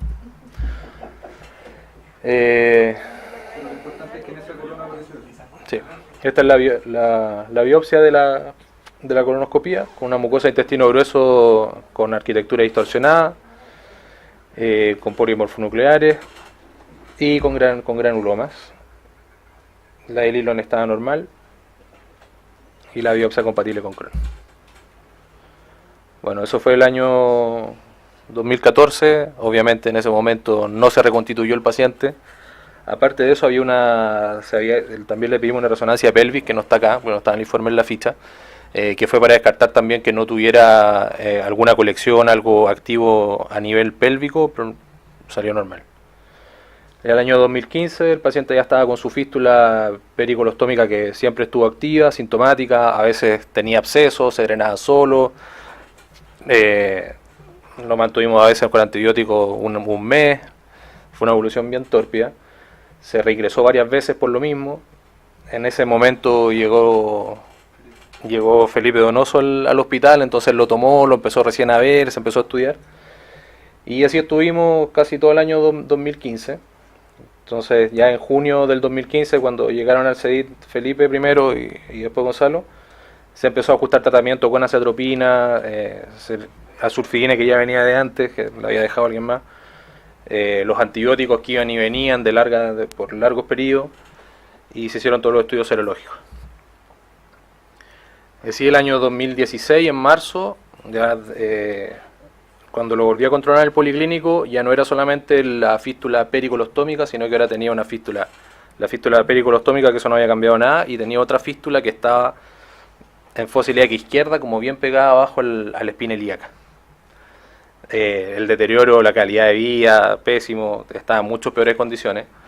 Así que en ese momento le repetimos el estudio, se repitió la colonoscopía, que mostraba mucosa del hilo distal, en el colon ascendente, múltiples pólipos. Todos esos se resecaron, fueron todos adenomas. En el transverso, múltiples pólipos sésiles, y eso. Por ahí ven. ¿No era nada, no? Yo pensaba que era. ¿No? Y con esa colonoscopía también tenía por ahí un escáner que mostraba la misma fístula, no nada distinto. Al final decidimos explorarlo. En la exploración nos encontramos primero los dos trayectos fistulosos, el trayecto, el original, el primero, que era un trayecto de colon, que era corto, y eso salió con la resección del muñón corto antes de hacer la anastomosia abajo. Y la otra fístula que tenía era una fístula de intestino delgado, que estaba más o menos, eran 30 centímetros, 40 centímetros aproximadamente, que estaban 170 centímetros distal al traits y a 210 centímetros de la válvula. Se resecó ese pedazo, le hicimos una anastomosis término-terminal con stapler, y se hizo la reconstitución de tránsito. La cirugía fue, la verdad, bastante compleja, la fístula estaba todo pegado, esas fístulas estaban pegadas abajo al lado de la espina ilíaca, donde está el muñón rectal. También hay una fístula del intestino al muñón rectal. Fue una cirugía de 6 horas y el uréter pasaba por toda esa masa inflamatoria, así que por necesidad tuvimos que cortarlo. Entraron los urólogos, lo repararon, eso nada especial. El paciente tuvo una buena evolución postoperatoria y quedó con un pigtail puesto en ese momento, con la reparación, con un pigtail de protección, la anastomosis colorectal y la anastomosis de intestino delgado. Seguimiento, yo lo controlé varias veces en el policlínico, no sé, Gonzalo también lo vio ahí después un par de veces, el paciente en buenas condiciones, recuperó peso, estaba yendo al baño 2-3 veces por día, sin sangre, sin ninguna sintomatología especial. Hasta febrero del año 2007, que estaba súper bien, hasta que en febrero se le pasó, porque el urólogo lo controló en el policlínico, ya llevaba más o menos 5 meses de la reconstitución. El paciente, el urólogo le retiró el catéter doble J, y 2 días después del retiro del catéter doble J, el paciente consultó en urgencia por un aumento de volumen progresivo, con calor local, más o menos en relación al sitio donde estaba la ostomía, con secreción purulenta. Se pidió un urotac y mostraba una filtración de anastomosis ureteral en relación a la colección pericolónica, ¿ya? En ese momento, en ese momento la verdad es que lo primero que se asumió, lo primero que pensaron era que era una filtración de la anastomosis colorectal, pero la verdad es que ya llevaba 5 meses operado, había estado súper bien sintomáticamente, y esto se retiró el pictel, 48 horas después empezó. Clínicamente habíamos descartado la filtración, por eso se hizo el urotac. Entre medio se hizo también una colonoscopía y otras cosas que la verdad es que se veía todo indemne en la parte del colon, y era efectivamente solo la filtración del uréter. Esta enteroresonancia se hizo en ese momento, que mostraba los cambios postquirúrgicos en relación a la anastomosis. En ese momento estaba esa sospecha que podía haber una filtración de la anastomosis, pero que la verdad es que clínicamente no era, ¿ya? Y había una colección, en el fondo había una colección intermedia entre la filtración del uréter, eso pasaba al lado de la anastomosis, había una colección intermedia y después salía más o menos donde había estado la fístula antigua. Bueno, los hallazgos compatibles con la fístula, que se pensaba que era colocutánea, y con fistularización del uréter, que eso ya se veía también en la enteroresonancia. Esa es la colonoscopía. Se veía todo más o menos de aspecto normal.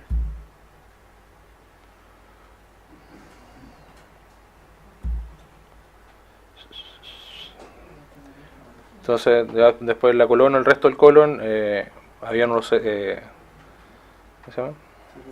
Había unos pseudopólipos, se biopsiaron.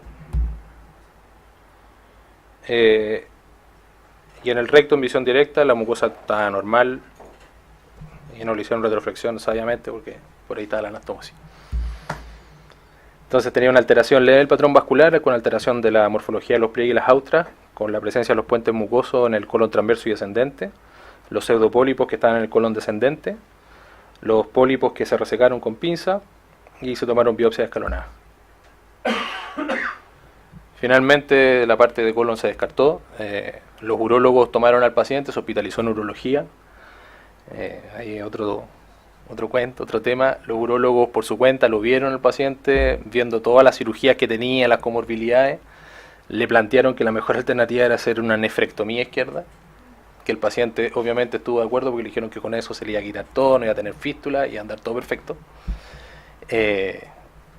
Echamos para atrás eso rápidamente, y finalmente por temas quirúrgicos de lo que se podía, no se podía hacer, después de 1 mes y medio que estuvo hospitalizado el paciente, los urólogos le hicieron una urostomía percutánea.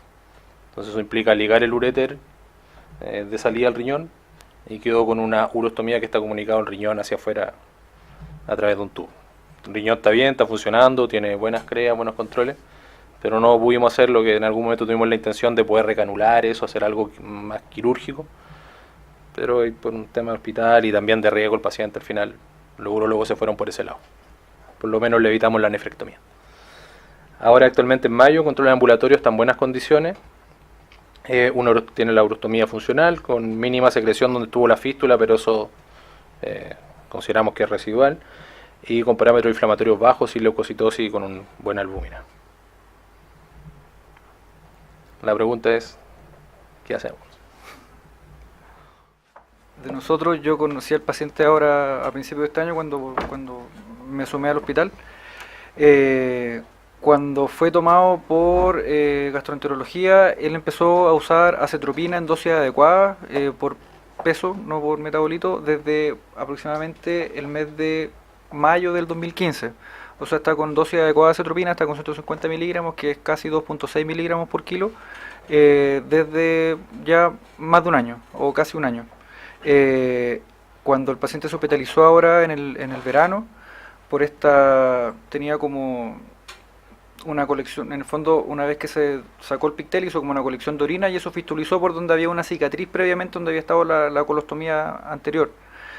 Cuando vimos las imágenes al comienzo, pensamos que efectivamente había una comunicación entre este urostoma con el colon, que eventualmente, según lo que escribían en el enterotac, que después lo vimos desde el punto de vista clínico, no tenía nada que ver, era básicamente orina que estaba fistulizando la piel porque se había perdido o se había sacado el pictel en el fondo, y ese uréter probablemente nunca estuvo junto. El plan que se trazó en ese minuto era explorarlo, combinado el equipo de coloprocto con los urólogos, poder unir ese uréter, ver si es que efectivamente había una colección o una disencia o algo de filtración a nivel del colon, que finalmente nunca fue. De hecho le hicimos una colono sabiendo eso y no había nada. De hecho el colon tiene como lesiones crónicas, pero no había actividad. Y finalmente íbamos a ver el paciente siempre esperando que nos dieran pabellón para que pudieran entrar combinado urólogo y coloproctólogo, y de repente el paciente ya no estaba y a la semana siguiente apareció con la urostomía. Entonces, en el fondo, este señor tiene una enfermedad de Crohn, tiene histología, tiene imagen, etcétera, todo compatible, es penetrante, tuvo compromiso perianal, afortunadamente del compromiso perianal en la actualidad está muy inactivo, tiene una resección de colon, tiene una resección de intestino delgado, está en este minuto nefrostomizado, pero eso es básicamente por una decisión quirúrgica, y no tiene actividad luminal. Está con dosis adecuada de inmunomodulador en este minuto.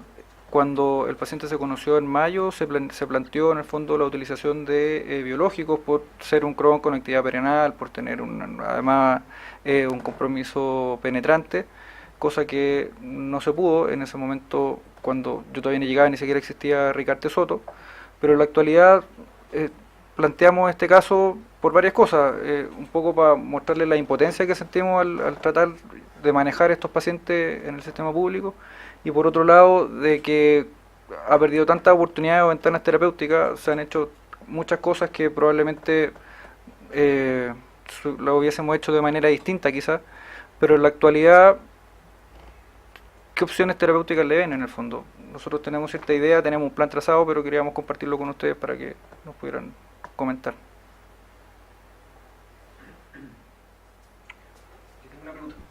No me quedó claro la anatomía actual intestinal. ¿Qué es lo que tiene? Tiene una resección de intestino delgado de 30 centímetros que está término terminal, y tiene en el fondo una anastomosis también término terminal entre el recto y el descendente.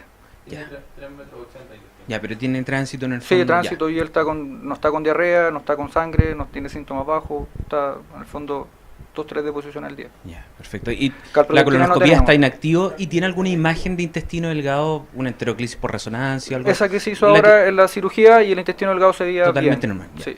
O sea, estaría totalmente inactivo actualmente con la acetoprina. Sí. Yo en realidad, bueno, la verdad que la acetoprina, sabemos, es un buen medicamento para la enfermedad de Crohn. En general, la pérdida de respuesta a la acetoprina es bastante baja, así que los pacientes se pueden mantener en remisión por muchos años solamente con la acetoprina. Es verdad, es un paciente de alto riesgo, pero también yo no veo el sentido en este momento de, si está inactivo, tanto de la visión colonoscópica como la enteroclisis por resonancia, de agregar otra terapia. Yo creo que la acetoprina, como decía, es un buen medicamento y que puede mantener la remisión perfectamente en un paciente con enfermedad inflamatoria intestinal. Por supuesto, siempre vigilando y estando atento a cualquier signo, en el fondo, a escalar en terapia, pero en este momento yo creo que con estos elementos no escalaría. No sé si...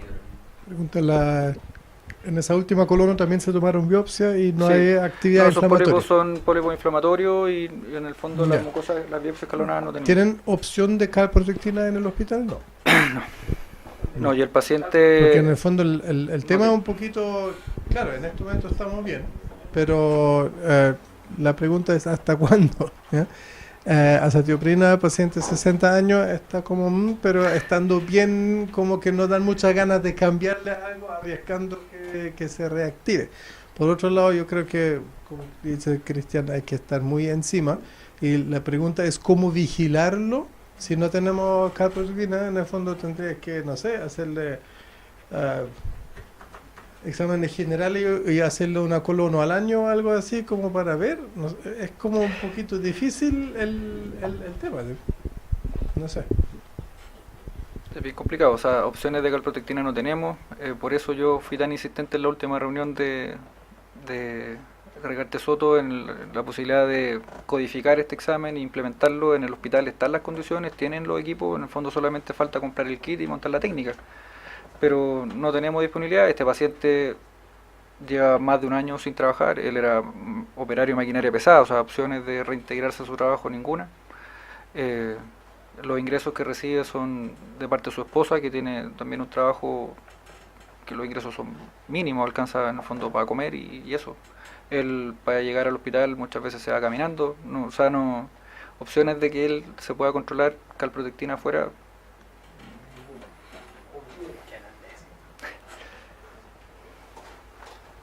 ¿Cuántos años de evolución lleva la enfermedad total con tantos síntomas? 2013, 4 años.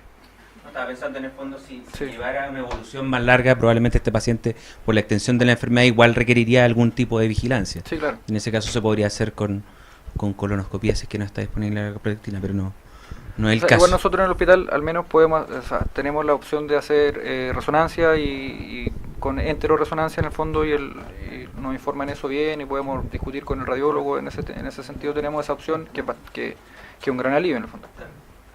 Sí, yo al menos ahora tal vez no le daría biológicos, pero sí le haría una colono, no sé, 6 meses, y si hay actividad, ¿cierto?, perianostomótica. El problema es que nos queda lejos lo del delgado.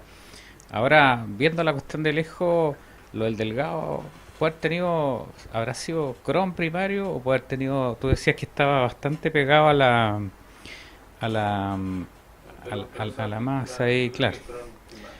Bueno, pero tampoco tenía una causa como para haber formado esa fístula en ese momento, entonces. claro. Yo por lo menos ahora no, pero si en 6 meses hay un poco de actividad con la optimización de acetoprina, con los medios que tienes en la mano, sin metabolito, y hay algo de actividad, yo escalaría rápidamente, no me daría más vueltas y Rigarte Soto y te lo aprobamos, seguro. Sí. Sí, yo estoy de acuerdo con Jaime. Ahora lo que hay que tener cuidado es bajo el punto de vista, Gonzalo marcó ahí los 60 años, cuál va a ser la política de terapia combinada, digamos. Si este paciente va a ir a biológico, lo vamos a tener un año con biológico combinado y después terapia, monoterapia con biológico, o eso también hay que plantearlo y si se va a suspender también implica un control de por medio. Si pensamos que tiene este paciente tiene signos o criterios de gravedad, porque tiene fístula perianal, si pensamos en los antecedentes, tiene compromiso de intestino delgado proximal, entonces creo que hay que ser un poco más agresivo, teniendo de acuerdo que la literatura habla los 60, 65 años bastante laxo al respecto, digamos, algunos hablan de 65 años, otros 60, ¿sí? Entonces yo creo que cada vez vamos a ver pacientes más tentados a usar metotrexato en este contexto, pero tal vez una opción sería, hay que acordarse, los pacientes que más hacen linfoma son los pacientes de este grupo. Entonces tal vez si se cambia a biológico, yo una posibilidad ahí es cambiarse a biológico más metotrexato, ¿sí?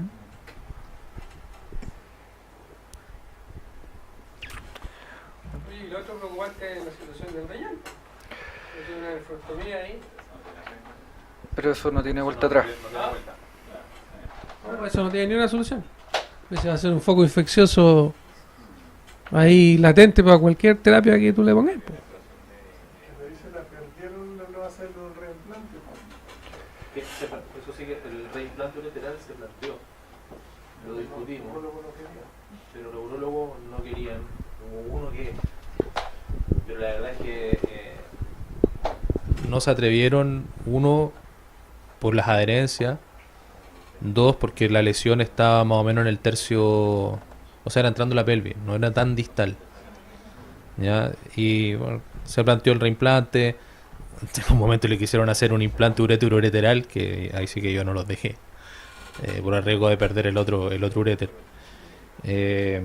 Planteamos incluso, porque en el fondo esto, yo no sé si tiene algo que ver el Crohn con que pegue o no pegue el uréter, pero por lo menos en la cirugía el uréter lo cortamos a propósito, fue un pedazo corto que era el que estaba metido en la masa, que no lo podíamos separar, para que no quedara isquémico lo cortamos.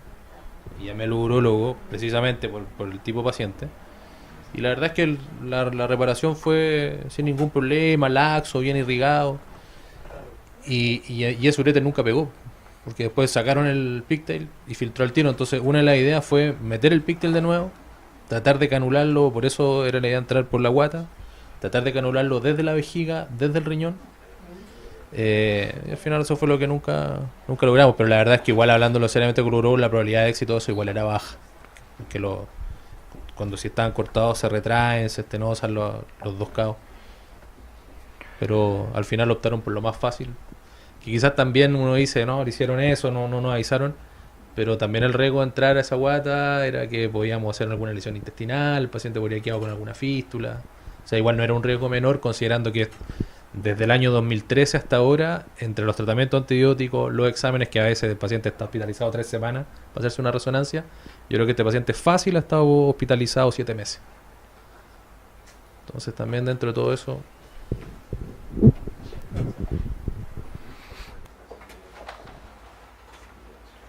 Hola, buenas noches, disculpen, mi nombre es José Flores, soy urólogo.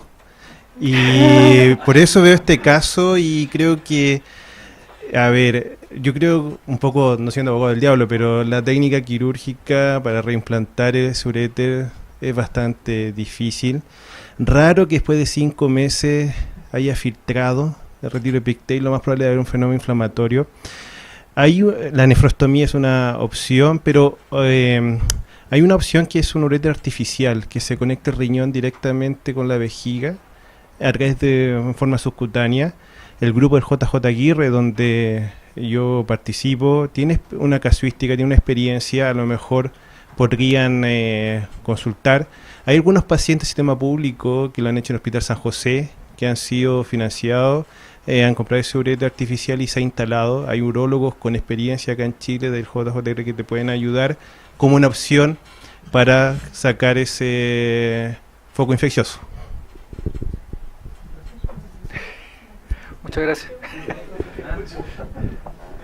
O sea, yo no lo había escuchado nunca, y por lo menos que la verdad es que tampoco es la idea cortar todos los problemas en el hospital por el equipo, pero este paciente lo discutimos muchísimas veces. El paciente estuvo 2 meses hospitalizado antes de operarlo en urología. Entonces, dentro de esos 2 meses se plantearon todas las alternativas, las más bizarras, las menos bizarras, lo más fácil, hasta la nefrectomía. Pero nadie nunca planteó la posibilidad del uréter artificial. Yo no lo conozco, nunca lo había escuchado. Ahora, si se puede, me da la impresión, tampoco algo tan riesgoso, si se pasa por vía subcutánea, quizás no sea algo tan difícil de hacer, si se puede programar. Obviamente, si es por el bien del paciente y se puede, excelente. Yo también conozco a los cirujanos en el COTE y lo podemos conversar y tratar de coordinarlo. Pero obviamente todo se implica un tema que en el hospital se supone que está la ley Ricardo Soto y la paciente ahora con la colitis ulcerosa y no le llega el biológico hace 2 semanas. ¿Por qué tiene colitis? Entonces, yo le explico después. La verdad es que entonces pensar que nos puedan autorizar el uréter artificial, yo la verdad como que... Pero me parece una super buena alternativa y se lo voy a plantear al equipo de Uro en el hospital para que... El doctor Fernando Marchal, urólogo del JJ Aguirre, que ha puesto varios allá y en esas cosas. Voy a preguntar ahí para que dentro del equipo de Uro hagan los contactos. Si se puede, excelente. Claro. Bueno, muchas gracias por la asistencia y a todos los que están también en streaming. Gracias, buenas noches.